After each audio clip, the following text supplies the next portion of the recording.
Good morning, Spartans. Welcome to your exploratory final. So, you see my funny face right there. So, I'm hoping that you were successful in taking your picture and then sending it off to your email account. This is my email account. So, what I'm going to do is I'm going to click this download arrow, and then I'm going to open with Photoshop. Now, if you don't get that command, it will ask you to save the file. If you save it to your desktop, that's fine too. So I'm going to open mine with Photoshop. So I'm going to click open, and then I'm going to go ahead and close my window here. My Photoshop's bouncing around right now. And there we go. And whoa, okay. Try not to be too frightened by your photo. Now, I'm going to go ahead and just minimize this window right here, or just put it off to the side, and then you're going to open up new. Excuse me, and we're going to type in first initial, last name, underscore, and you're going to type in currency final. You're going to change pixels to inches, and you want the width to be 6 inches, and you want the height to be 3. So it's going to be a long, I guess, landscape format, just like a dollar bill. And then make sure it's 72 pixels per inch, RGB, very important, right? Click OK. Now, I've got two files open. I've got my photo, and I have the format that's going to be the shape of my dollar bill. Okay. Let me go into Firefox here and type in and look for my website here. And I think some of you knew that we were going to be doing currency design. And you asked me if we were doing currency design, and of course I said no. But I didn't want to reveal that. And hopefully you're watching this video the night before your final. Now, this is one I did last year. I'm going to do another one. And there's the 6x3, so you're going to want to go in there and check out the all the requirements. So your goal is to use your Photoshop skills, and you're going to use your face, and you're going to put it into your own currency design. Pretend you are a leader of your own make-believe country. You must include the following: denomination, that's the amount, your unit. You're not going to use units that are already existent. So you're going to make up yours. You're not going to use dollar, franc, pound, etc. You got to make up your own. You're going to also invent your country name. It could be your own name, but be creative with it. Now your name has to be somewhere on the design, and then you're going to want to really balance your design and make sure you utilize all the space, and be really creative with that. Okay? Now, there's a link here that'll take you to world currency that actually exists. And you can click on any one of these and get some ideas. Okay? Let me see. Let me go to a different one. I can't lose with Europe, so I'll go to Austria, and I'll look at the obverse, that means front, and then reverse means back. Now you're only designing the front, so don't go to the reverse side, because that's not going to help you. So the obverse side, you see how they do this? Okay? So you can use that as a guide if you wish. Okay? Now, what I'm going to do then is go back into Photoshop, and you're going to find out how I'm going to put my picture on here. First thing I'm going to do is I'm going to use my quick selection tool. So you're going to watch how I do this. Now the quick selection tool is just like a brush. And up here in the options bar it says new selection. So that's what you want. And so I'm going to make my brush bigger by using my right bracket key. It's the keys next to the letter P. And I'm going to drag through the picture. Now you notice ants are created. Well, I went too far, so what I need to do is hold down the Alt key, and you see that little minus sign? So I'm going to go ahead and subtract. Now this might take some practice. Just remember a couple things. You start off on this new brush right here, first one. Don't start off on the plus sign or the minus sign. As soon as you start clicking, it's going to jump to the plus sign, but don't you manually do that. Just go ahead, and then notice I went too far, so what I have to do is hold down the minus, or the Alt key rather, and get the minus sign, because I'm going to subtract those ants right there. Now, to get it really clean, you're going to want to zoom in, and you're going to want to make your brush smaller. Remember the bracket keys. Left bracket makes it smaller, right one makes it bigger. So I'm going to hold down Alt, and I'm going to subtract those ants that I don't really want. Now look at my ear over here.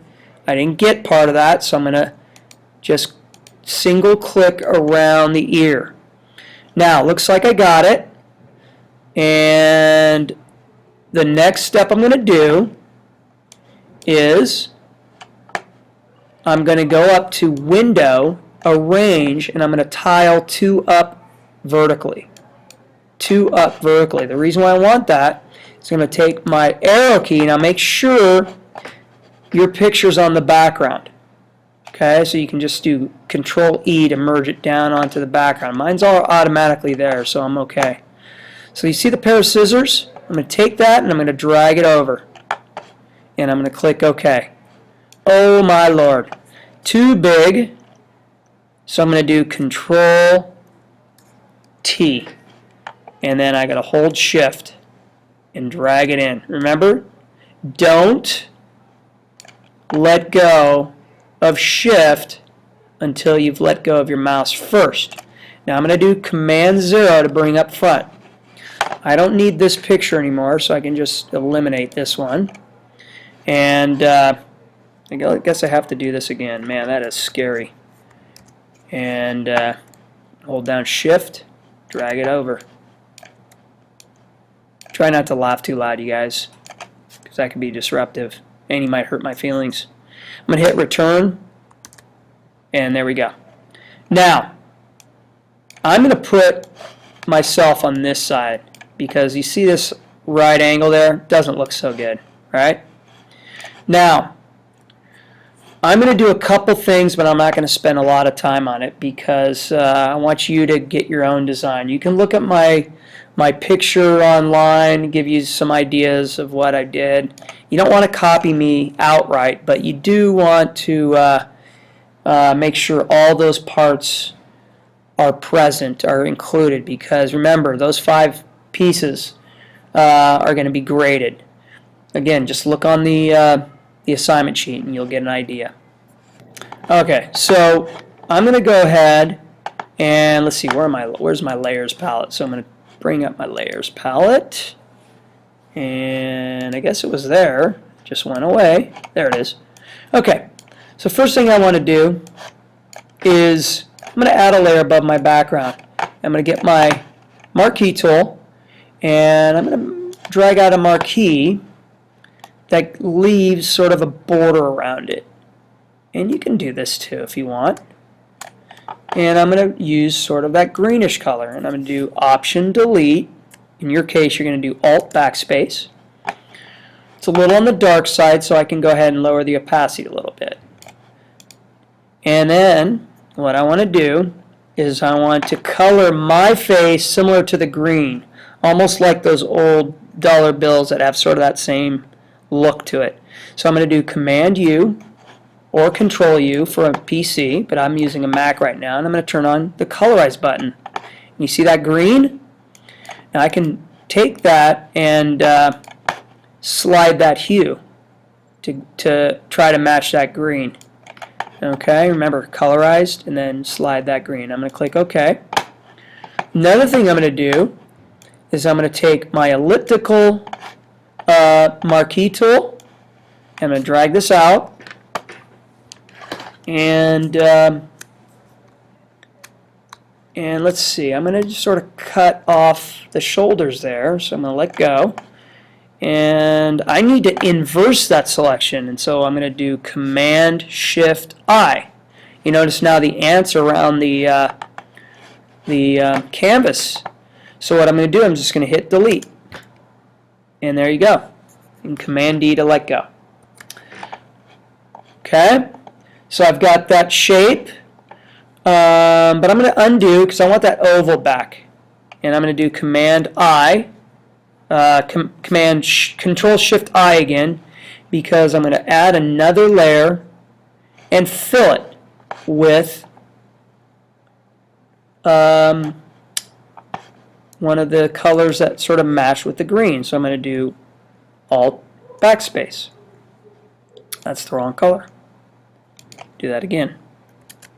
There it is. And see, notice all I did was I got that shape and I added it there. So I'm going to go ahead and merge down. So I'm going to go up to my face and do Control E to merge down. Alright, now I could actually move that to the center if I want, but I kind of like it on this side. Now the next thing I'm going to do is type the name of my country. So I'm going to put the awesome land of D. Conti. Okay? Not so clever, but I'll be honest with you, I'm running out of time. So what I want to do is just do something quick. And I'm going to add a layer style. You might want to think about that, because the more styles you have, the better. Okay, you're showing me, now you don't want to go overboard, but you want to show me that you remember some stuff here. Okay? It doesn't look like it fits, so what I'm going to do is I'm going to Command-T my face and maybe lower that a little bit. Okay? Okay. And let's see how we're doing on. Okay, so I only have about 2 more minutes. I would need some more details. I'll probably find a photo for the background, so I'm going to do that. So I went online and I found a photo of a background. So I'm going to go all the way to the background, actually to this green, and then I'm going to do Command-V. And then I know the picture's big, so I'm going to do Command-T, Command-0. Oh my, look how large this photo is. So let's see, I'm going to move it in place and then hold Shift. And let's see, no. Yeah, hold Shift and then drag it down. It's really huge. Okay. And Command-0. And move it in place. So it's Yosemite Valley. Find your own picture, don't use mine. And I'm going to hit Enter to apply. And then I'm going to do Command-U again. And I'm going to colorize, because I want that same kind of greenish effect. Click OK. Alright, so that's a start. And I can lower the opacity, just give it a sort of a faint look. Okay, I hope that gets you started. I want you to really be creative. Don't do all my techniques, or you can do my techniques but add some of your own. Okay, I really want a nice creative look. Okay, hope that helps, and good luck.